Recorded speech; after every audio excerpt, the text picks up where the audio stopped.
The rules were that you guys were going to fact check. Your mics are cut. 10 years. I didn't know mics. Yes. I Yes. think the idea. Just say yes. Senator Vance, you have said you would not have certified the last presidential election. Did he lose the 2020 election? Correct him. First Amendment No, right correct to him. Correct him. misinformation. That's not true.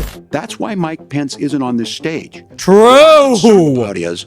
Where's Mike Pence? There's nothing I can say to you. There's no answer on heaven and earth. There's absolutely nothing I can say to you to try to convince you of what's going on. It's like trying to talk to a blind person and convince them that there's a mountain in the horizon. You can't even see it. You're retarded. Senator Vance, your campaign is pledging to carry out the largest mass deportation plan in American history and to use the U.S. military to do so. Could you be more specific about exactly how this will work? For example, would you deport parents who have entered the U.S. illegally and separate them from any of their children who were born on U.S. soil? You have 2 minutes. So first of all, Margaret, before we talk about deportations, we have to stop the bleeding. We have a historic immigration crisis because Kamala Harris started and said that she wanted to undo all of Donald Trump's border policies. 94 executive orders suspending deportations, decriminalizing illegal aliens, massively increasing the asylum fraud that exists in our system. That has opened the floodgates. And what it's meant is that a lot of fentanyl is coming into our country. I had a mother who struggled with opioid addiction and has gotten clean. I don't want people who are struggling with addiction to be deprived of their second chance because Kamala Harris let in fentanyl into our communities at record levels. So you've got to stop the bleeding. You've got to re-implement Donald Trump's border policies, build the wall, re-implement deportations. And that gets me to your point, Margaret, about what do we actually do? So we've got 25 million illegal aliens who are here in the country. What do we do with them? I think the first thing that we do is we start with the criminal migrants. About 1 million of those people have committed some form of crime in addition to crossing the border illegally. I think you start with deportations on those folks. And then I think you make it harder for illegal aliens to undercut the wages of American workers. A lot of people will go home if they can't work for less than minimum wage in our own country. And by the way, that'll be really good for our workers who just want to earn a fair wage for doing a good day's work. I can't get to my mouse. The final point, Margaret, is you asked about family separation. Right now in this country, Margaret, we have 320,000 children that the Department of Homeland Security has effectively lost. Some of them have been sex trafficked. Some of them hopefully are at homes with their families. Some of them have been used as drug trafficking mules. The real family separation policy in this country is unfortunately Kamala Harris's wide open southern border. And I'd ask my fellow Americans to remember when she came into office, she said she was going to do this. Real leadership would be saying, you know what? I screwed up. We're going to go back to Donald Trump's border policies. I wish that she would do that. It would be good for all of us. Governor, do you care to respond to any of those specific allegations, including that the vice president is, quote, letting in fentanyl and using kids as drug mules, among other things, regarding children? The drug mule is not true, but I will say about this, about the fentanyl, because this is a crisis of this, the opioid crisis. And the good news on this is the last 12 months saw the largest decrease in opioid deaths in our nation's history, 30% decrease in Ohio, but there's still more work to do. But let's go back to this on immigration. Kamala Harris was the attorney general of the largest state and a border state in California. She's the only person in this race who prosecuted transnational gangs for human trafficking and drug interventions. But look, we all want to solve this. Most of us want to solve this, and that is the United States Congress. That's the Border Patrol agents. That's the Chamber of Commerce. That's most Americans out here. That's why we had the fairest and the toughest bill on immigration that this nation's seen. It was crafted by a conservative senator from Oklahoma, James Lankford. I know him. He's super conservative, but he's a man of principle, wants to get it done. Democrats and Republicans worked on this piece of legislation. The Border Patrol said, this is what we need in here. These are the experts. And the Chamber of Commerce and the Wall Street Journal said, pass this thing. Kamala Harris helped get there. 1,500 new border agents, detection for drugs, DOJ money to speed up the adjudications on this, just what America wants. But as soon as I was getting ready to pass and actually tackle this, Donald Trump said no, told them to vote against it because it gives him a campaign issue.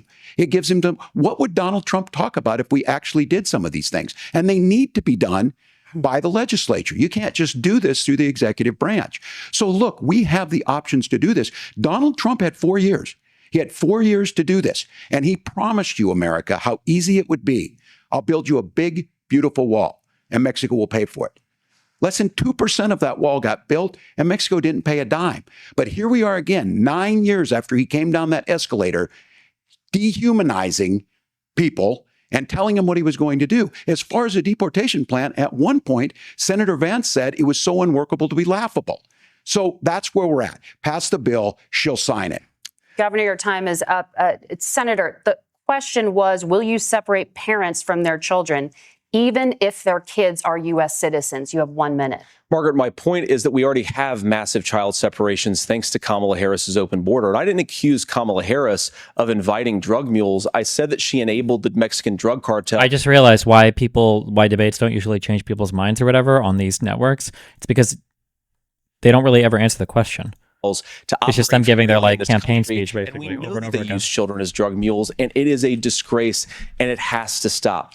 Look, I think what Tim said just doesn't pass the smell test. For 3 years, Kamala Harris went out bragging that she was going to undo Donald Trump's border policy. She did exactly that. We had a record number of illegal crossings. We had a record number of fentanyl coming into our country.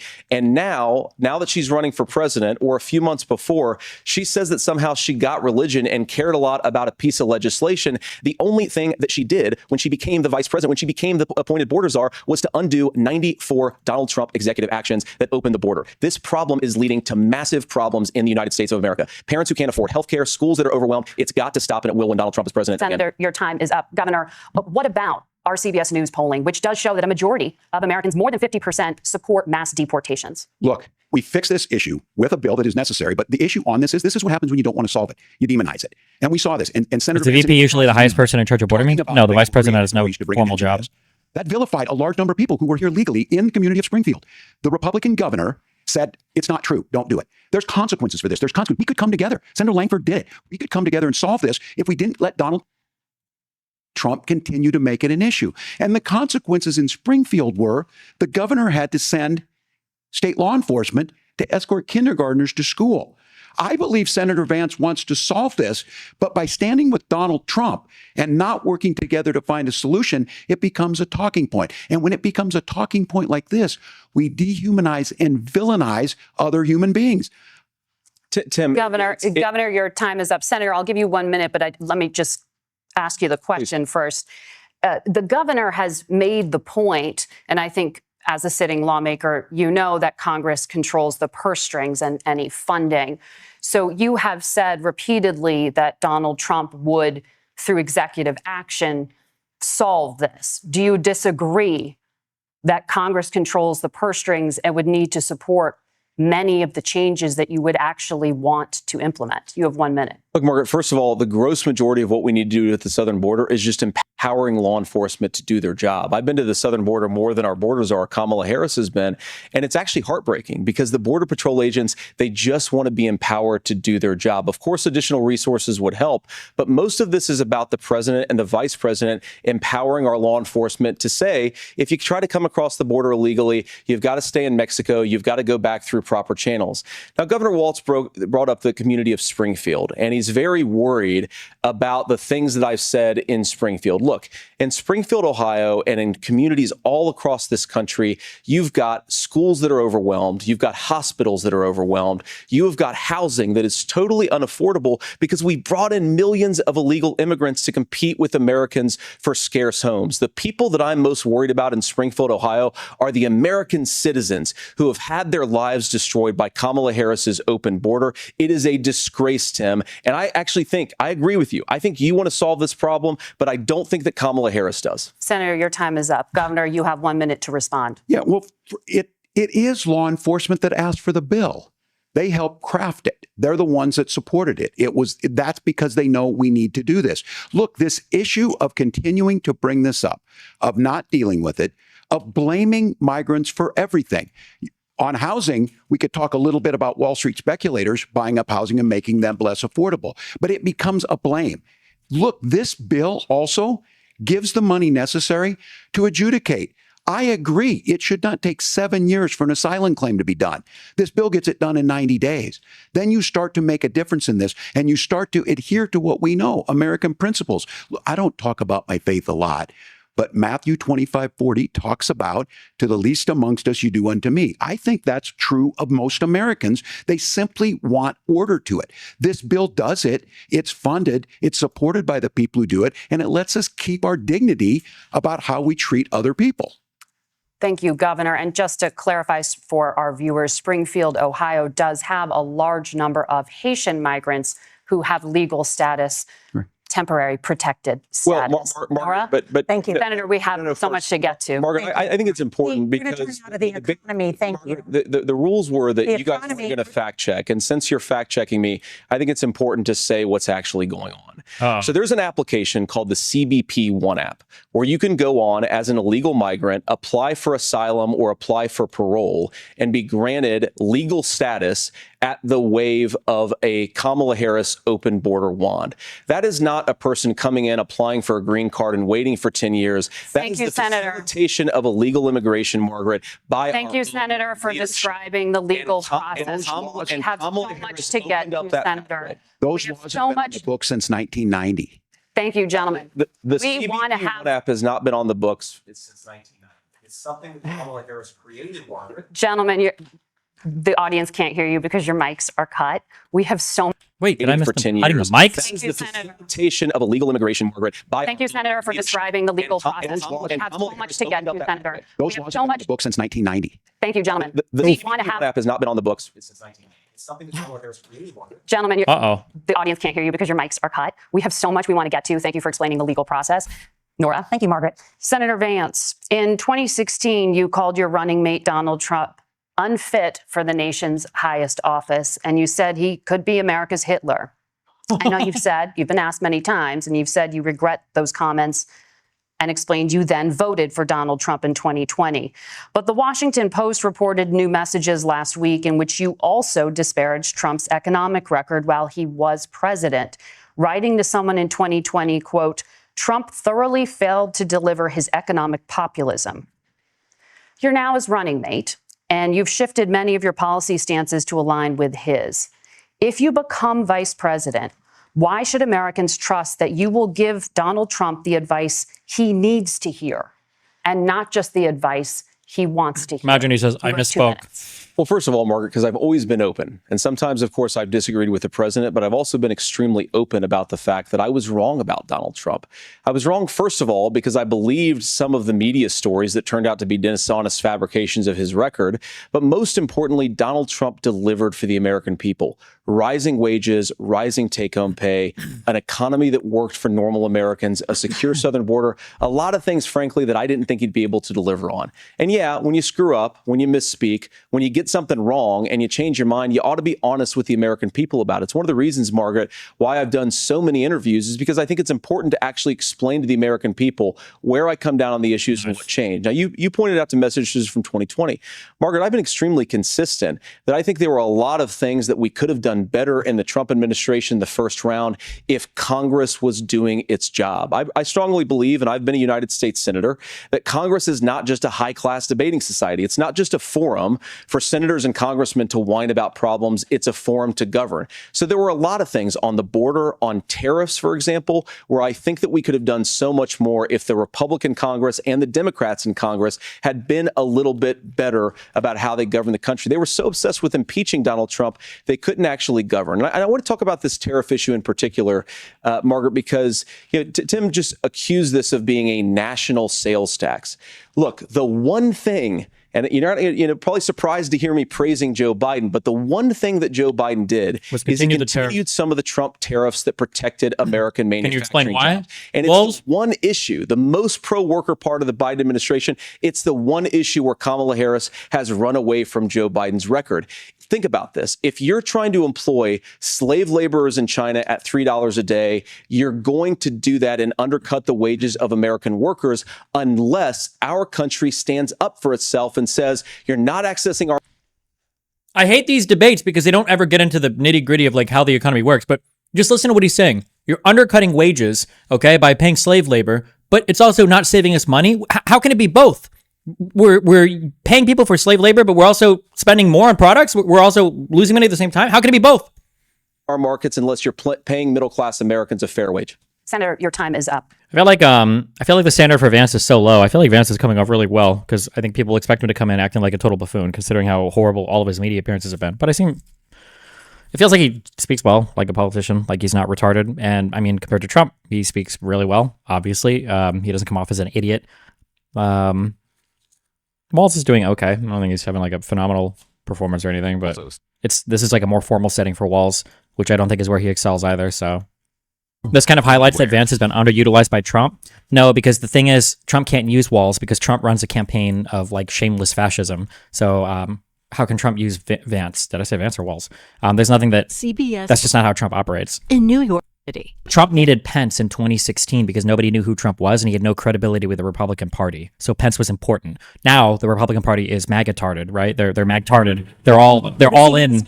They're all in on Trump. So he didn't need a candidate like Vance. I think the niceties are genuine or a strategy they're both employing. No, Vance has a history of being like a real politician. Like Vance knows he's more evil than most because he knows how f***ing insane Trump is, right? Vance is literally a guy saying that, yeah, Trump is Hitler. He sucks shit during his term. Vance knew this, but he just has an opportunity for a lot of political power now, so he's going to suck it all up and go as his running mate. Yeah, Vance is he's a real dude. He's a real human being who is a real politician who knows he's not a f***ing moron. Under Kamala Harris, more people are covered than they have before. And those of you listening, this is critical to you. Now, Donald Trump all of a sudden wants to go back and remember this. He ran on the first thing he was going to do on day one was to repeal Obamacare. On day one, he tried to sign an executive order to repeal the ACA. He signed on to a lawsuit to repeal the ACA. But my prediction for this debate. And he would have repealed. I think Walz wins it easy. Of John McCain. Already decided. Bill. I'll explain after. What that means to you 100%. is you lose your pre-existing conditions. If you're sitting at home and you got asthma, too bad. If you're a woman, probably not. Broke your foot during football, might kick you out. Your kids get kicked out when they're 26. Kamala Harris negotiated drug prices for the first time with Medicare. We have 10 drugs that will come online, the most common ones that'll be there. But look, this issue. And when Donald Trump said, I've got a concept of a plan, it cracked me up as a fourth grade teacher because my kids would have never given me that. But what Senator Vance just explained might be worse than a concept because what he explained is pre-Obamacare. And I'll make this as simple as possible because I have done this for a long time. What they're saying is, if you're healthy, why should you be paying more? So what they're going to do is let insurance companies pick who they insure because guess what happens? You pay your premium, it's not much. They figure they're not going to have to pay out to you. But those of you a little older, gray, got cancer, you're going to get kicked out of it. That's why the system didn't work. Kamala Harris will protect and enhance the ACA. That was a good, simple explanation of healthcare. You have not yet explained how you would protect people with pre-existing conditions or laid out that plan. Well, look, we currently have laws and regulations in place right now that protect people with pre-existing conditions. From the ACA, from Barack Obama. In place, but we also want to make the health insurance marketplace function a little bit Trump better. wanted to get rid of that. Walz just said, if it wasn't for McCain, it'd be gone. A lot of what happened and the reason that Obamacare was crushing under its own weight is that a lot of young and healthy people were leaving the exchanges. Donald Trump actually helped address that problem, and he did so in a way that preserved people's access to coverage who had pre-existing conditions. No, he didn't, because I don't have health care, because I don't have a penalty anymore. The penalty is the only thing that would have made somebody like me buy it. What the f***? Getting rid of that penalty basically nuked any of the external funding from younger, healthier people, because why the f*** if you get health care now, there's no penalty for it. But again, something that these guys do is they make a lot of claims about if Donald Trump becomes president, all of these terrible consequences are going to ensue. But in reality, Donald Trump was president. Inflation was low. Take-home pay was higher. And he saved the very program from a Democratic administration that was collapsing and would have collapsed absent his leadership. He did his job, which is govern in a bipartisan way and get results, not just complain about problems, but actually solve them. Governor, did enrollment under the Affordable Care Act go up under the Trump administration? It's higher now that we've seen it go up. Look, people are using it. The system works. And the question about this of young people or whatever, that's the individual mandate piece of this. And Republicans fought tooth and nail saying, well, Americans should be free to do this. Well, then what happens? You think the individual mandate's a good idea? You shrink. Yes. I yes. think the idea just of say yes. making sure the risk pool is broad enough to cover yes. it, that's the only way insurance Correct. Works. Thank you. Yes, say yes. Young people. Who cares about young people? Just say yes. College-age kids, young people like me, don't give a no fuck about anyway. Just say yes. Fuck them, dude. When it doesn't, it collapses. You're yes. asking pre-ACA where we get people out. Look, people know that they need to be on health care. People expect it to be there.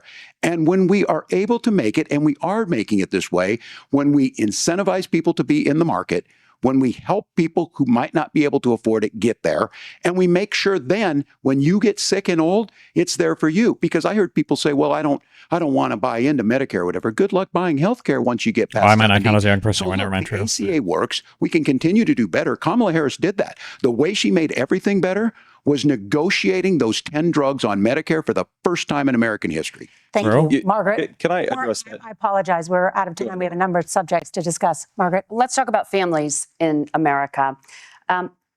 There is a childcare crisis in this country, and the United States is one of the very few developed countries in the world without a national paid leave program for new parents.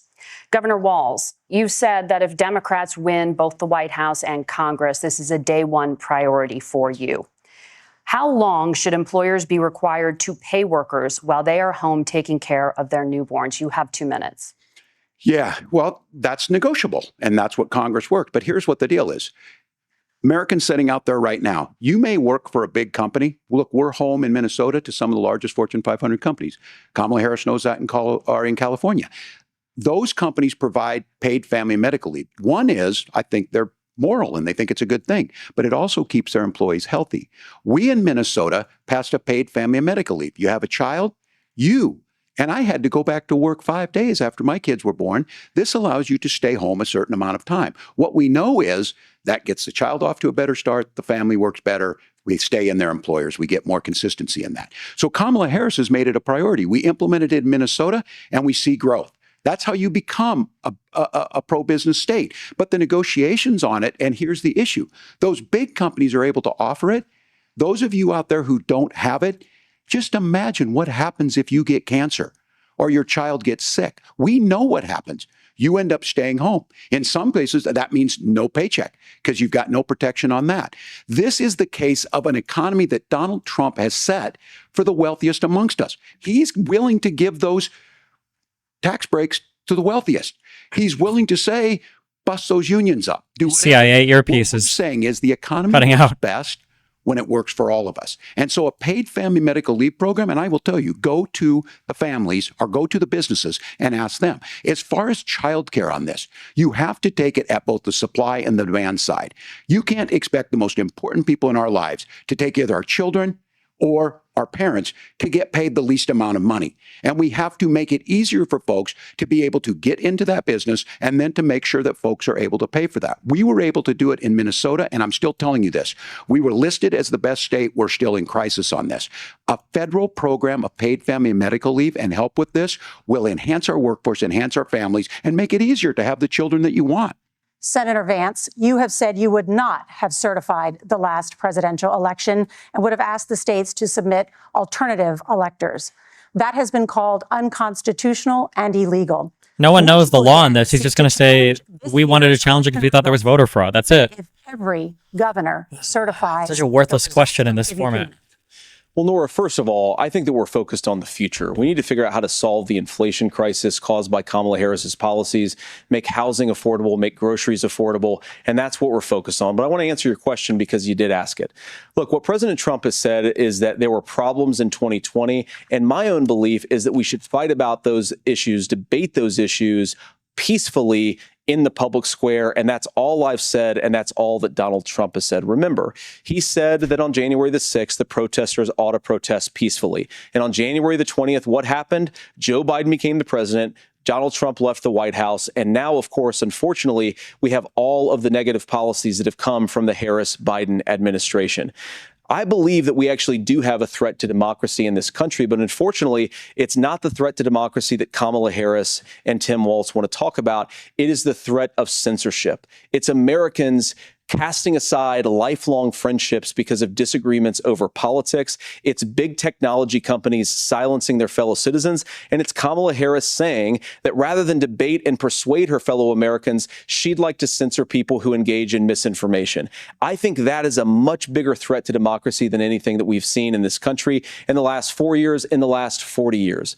Now, I'm really proud, especially given that I was raised by two lifelong blue-collar Democrats, to have the endorsement of Bobby Kennedy Kennedy Jr. and Tulsi Gabbard, lifelong leaders in the Democratic coalition. Leaders, true. They don't agree with me and Donald Trump on every issue. We don't have to agree on every issue, but we're united behind a basic American First Amendment principle that we ought to debate our differences. We ought to argue about them. We ought to try to persuade our fellow Americans. Kamala Harris is engaged in censorship at an industrial scale. She did it during COVID. She's done it over a number of other issues. And that, to me, is a much bigger threat to democracy than what Donald Trump said when he said that protesters should peacefully protest on January the 6th. Governor? Well, I've enjoyed tonight's debate, and I think there was a lot of commonality here. And I'm sympathetic to misspeaking on things, and I think I might have with the senator. Me too, man. There's one though that this one is troubling to me, and I say that because I think we need to tell the story. Donald Trump refused to acknowledge this, and the fact is that I don't think we can be the frog in the pot and let the boiling water go up. He was very clear. I mean, he lost this election, and he said he didn't. 140 police officers were beaten at the Capitol. You should ask him. Do you think that the election was illegitimate? Do you believe in the results? And it wasn't just got to be simpler. In Minnesota, a group gathered on the state capitol grounds in St. Paul and said, "We're marching to the governor's residence and there may be casualties." The only person there was my son and his dog, who was rushed out crying by state police. That issue and Mike Pence standing there as they were chanting, "Hang Mike Pence." Mike Pence made the right decision. So, Senator, it was adjudicated over and over and over. I worked with kids long enough to know, and I said as a football coach, sometimes you really want to win, but the democracy is bigger than winning an election. You shake hands, and then you try and do everything you can to help the other side win. That's what was at stake here. Now, the thing I'm most concerned about is the idea that imprisoning your political opponents, already laying the groundwork for people not accepting this. And a president's words matter. A president's words matter. People hear that. So I think this issue of settling our differences at the ballot box, shaking hands when we lose, being honest about it, but to deny what happened on January 6th, the first time in American history that a president or anyone tried to overturn a fair election and the peaceful transfer of power. And here we are 4 years later in the same boat. I will tell you this, that when this is over, we need to shake hands. That's kind of true, maybe. And the winner needs to be the winner. This has got to stop. It's tearing our country apart. Margaret? Senator Vance, did you want to respond to that? Yeah, well, look, Tim, first of all, it's really rich for Democratic leaders to say that after Russiagate, is a unique threat to democracy. Russiagate, when he peacefully gave over power on January the 20th, as we have done for 250 years in this country. We are going to shake hands after this debate and after this election. And of course, I hope that we win, and I think we're going to win. But if Tim Walz is the next vice president, he'll have my prayers, he'll have my best wishes, and he'll have my help whenever he wants it. But we have to remember that for years in this country, Democrats protested the results of elections. Hillary Clinton in 2016 he's an illegitimate president. Had the election stolen by Vladimir Putin because the Russians bought like $500,000 worth of Facebook ads.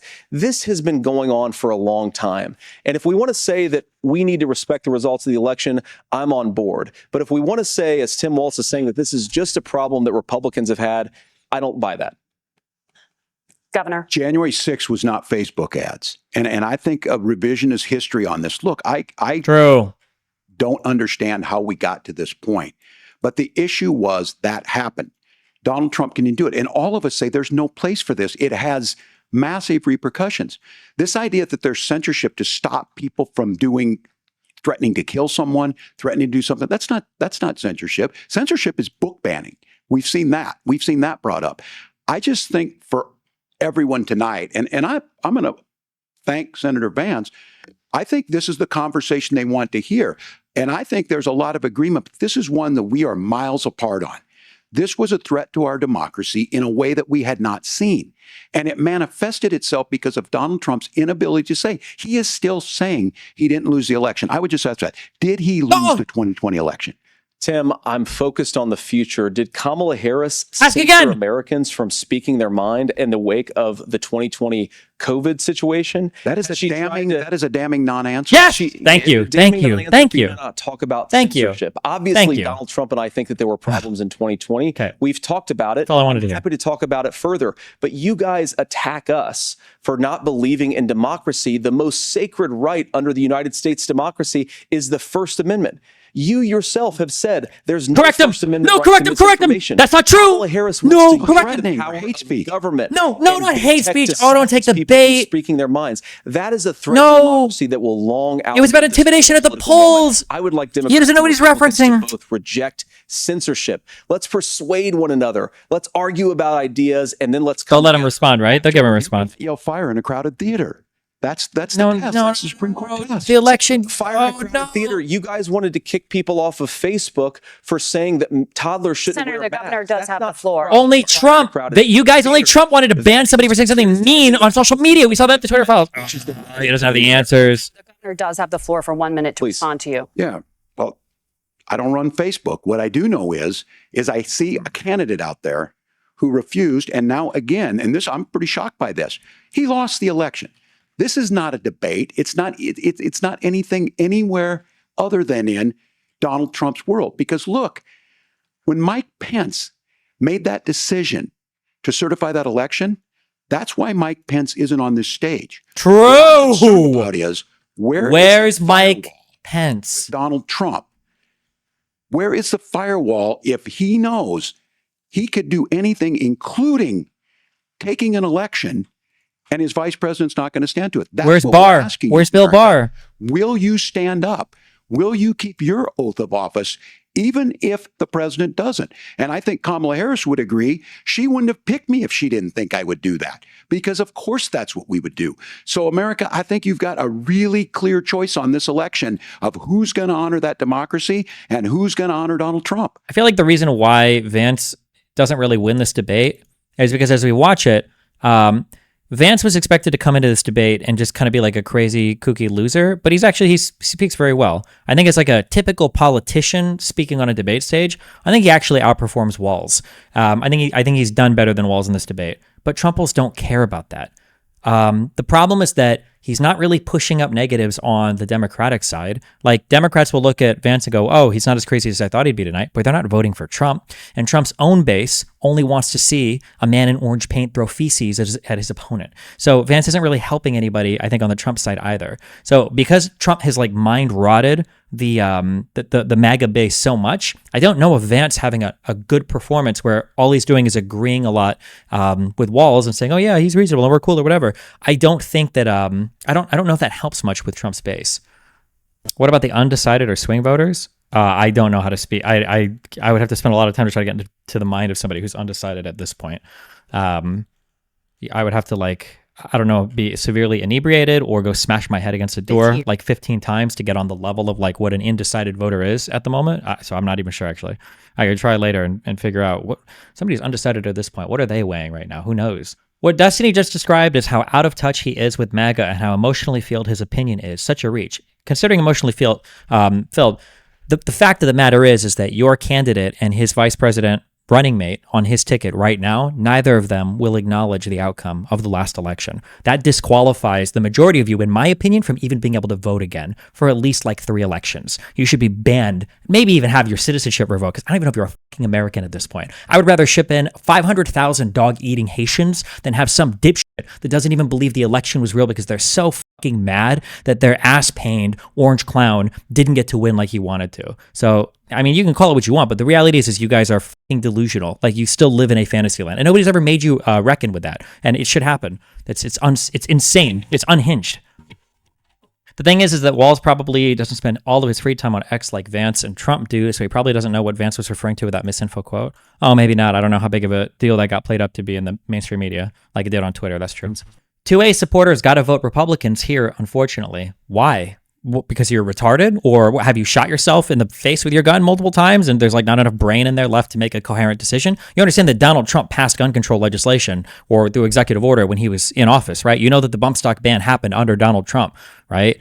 You know that nothing happened under Obama, right? Like, why would you trust Donald Trump with guns? If a bad enough school shooting happens and it's unpopular enough with his base, who, by the way, now hate cops and everything anyway, Donald Trump could be worse on guns than a Democrat would be. You have no idea. Remember, at the end of the day, this is a dude from New York, okay? You think Trump is some huge advocate of the Second Amendment? You're crazy. You're delusional. So Governor Walz, as opposed to Democrats who want to ban pretty much all guns, good one. You know what's really crazy is I lived in Omaha, Nebraska under my 8 years of Obama, where all the ammunition stores would have all these, or the gun stores would have all these sales on ammunition and everything. And guess what? Obama never banned guns. Isn't that crazy? We just had 4 years of Biden, and guess what? Biden never banned guns. Isn't it crazy that how much you guys fearmonger over banning guns and it still hasn't happened? Isn't that weird? Coalition that Kamala Harris. No communism either, huh? Do you think Walz should have been meaner? He didn't call him weird or bring up his cat lady quotes, etc. I think they need more slogans. I think they need more slogans to like be more punchy. I don't understand these huge policy rambling debate things. The question about the election thing, that was a punchy thing. I don't know if he had any. I feel like Obama, or not Obama. I feel like Harris had punchier quotes. I wrote them down before, but it feels like it's been years since that debate. There's a reason why Pence is not on stage quote is really punchy. Yeah, that was good. The stuff around that was good. But they need running on a problem instead of fixing a problem. Yeah. I think the issue is that they're never going to substantively debate anything on stage because the moderators don't make them actually drill down into things. Which I guess is kind of expected for a debate. They're not going to do that. But I don't think that Vance increases his standing with Republicans. I don't think that anybody voting for Trump cares that Vance can speak like a real human being or talk like a real politician. And I don't think that anything changed with Walz. I don't think these formal conversations are his strong point. But will this have any substantial effect on the election? Probably not. Debates usually don't, unless they reveal something like that hasn't been revealed before, like with the Biden one and his perceived senility or anything like that. Do you think that Walz was being too affable with someone who said openly that he wouldn't certify an election? It's difficult to be unhinged when your opponent wants to be polite. It makes you look crazy. I think that's why you need punchy kind of like slogan things. Because if you go on the attack and the other person's just chilling, then you look unhinged, even if secretly they're really unhinged. There's the thing I have to deal with in debates when my opponent is like acting nice on stage, but I know he's like a lunatic. Yeah. Can you break down why the Dems border policy is better? I'm trying to lay it out for my conservative parents and can't really find footing. The reality is, my dude, is that none of these policies actually matter at the end of the day. It's all fear-mongering and talking points. Like, go to your mom and dad and say, like, hey, how many people are illegally in this country right now? How many people have illegally crossed the border? They have no fucking idea. Nobody really knows, right? What, like, I could be in the middle of the debate and just start making numbers up and people will just agree with me. Like, nobody has any actual fucking idea. Like, oh, maybe 50 million illegals crossed, maybe 5,000 crossed. Like, at the end of the day, I don't know if it's not like you are counting the illegal immigrants or seeing them coming through anywhere or whatever. So you can kind of just basically say whatever the fuck you want, and then it is what it is. Destiny Dodge, LOL. What do you mean Dodge, LOL? If you want a policy-based answer, then the actual answer is Donald Trump won't do anything about the border because he had 4 years to do it and he did all. That's the actual policy answer. The policy answer is Donald Trump did nothing when he had both halves of Congress. He sat there and he cried like a little baby bitch because he doesn't know what the three branches of government even do. He tried to write legislation via executive order. He failed miserably at doing it. He built probably 2 pickets of the wall that Mexico was supposed to pay for. They didn't. And then as soon as the next administration came in, everything was gone because nothing was even done legislatively. And when we had Biden in office, we had a bipartisan bill that was going to shore up a lot of issues relating to border security and the asylum-seeking process that would have actually helped. And then Trump scuttled that. So the answer is, in office, Donald Trump did fuck all about the border, and out of office, he sabotaged the border. So that's the Republican response to the border.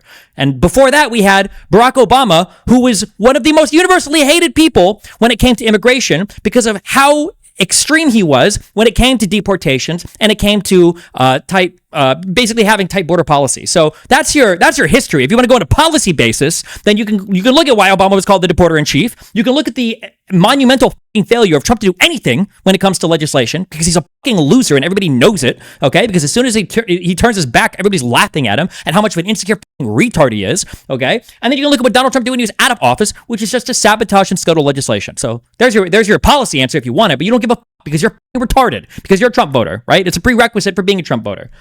There's nothing I can say to you. There's no answer in on heaven and earth. There's absolutely nothing I can say to you to try to convince you of what's going on. It's like trying to talk to a blind person and convince them that there's a mountain in the horizon. You can't even see it. You're retarded. Like, I don't know what you want me to say.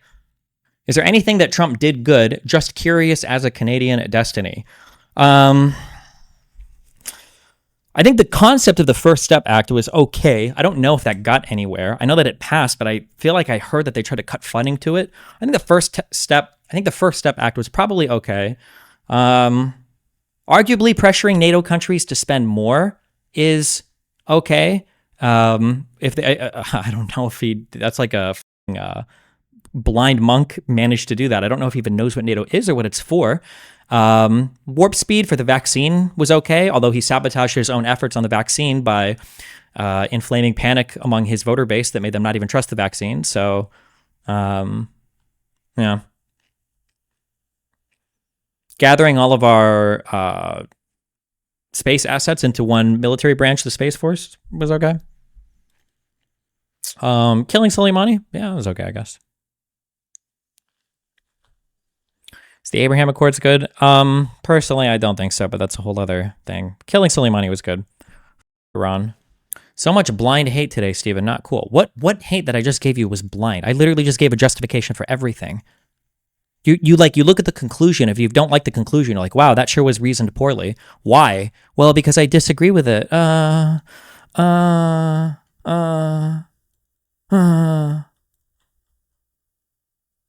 The big issue is that Trump just doesn't know how government works. So it's hard for him to even do anything effective in government. He has no idea. He doesn't know what the three branches of government are for. He probably doesn't know how a bill gets passed. He doesn't know the difference. He probably doesn't know what a tariff is. He doesn't know what the difference is between the trade deficit or the budget deficit or the national debt. He wouldn't be able to explain those things. If you ask him what a trade deficit is, who's the deficit to, he wouldn't be able to answer that. The problem is that Trump is an idiot, right? So it's hard to say, like, well, what did he... he's retarded. He might do some things okay by chance, but do you feel like Trump or Harris is going to win this election? I feel like Harris is going to win it, but the problem is it's not even that even if she wins, it's not. The issue is you have all these mind rotted, like retarded f***s that are like rotting our country right now. These anti-American, like anti-patriotic, like America hating people that hate this country and hate every part of like what the country was founded upon, who are now like just here to rot their children's minds, to be a rot in the Republican Party, to be a rot on our media landscape. I don't know. I'm not sure. Donald Trump is smarter than you. I'm pretty sure my IQ is over 85, so I don't think he is. I would bet money that Trump's IQ is legitimately less than 100. I think he's probably like decently below average intelligence, just from the way that he talks, his incapability of speaking about anything with any sort of understanding or intelligence. I don't think I've ever in my entire life heard him speak about anything. I'm like, oh, at least he knows this or understands this. Even real estate, I don't think I've heard him say. But we just look at his business record when it comes to that. If Donald Trump hadn't had The Apprentice, none of you would even know who he was. You would have no idea. Donald Trump his brand is literally being a brand. It's I guess in a way it's like the perfect example of a simulacrum or of the fall of the Conservative Party, that they voted for a guy whose brand was having a brand. That was the brand of Trump. Nobody from Omaha, nobody buys Trump steaks and think they're good. Nobody knew what the Trump University was and think that it's a oh shit, I'm going to go get educated here. Trump Tower and the hotels were kind of interesting in like a gaudy kind of way, and like a red tie and on a black suit kind of way. But also, how fucking embarrassing that you have Donald Trump is literally selling all of these things while he's running for office. What is that called? Using the trappings of office? It's not technically like a scandal. It's not technically incorrect or wrong, but like,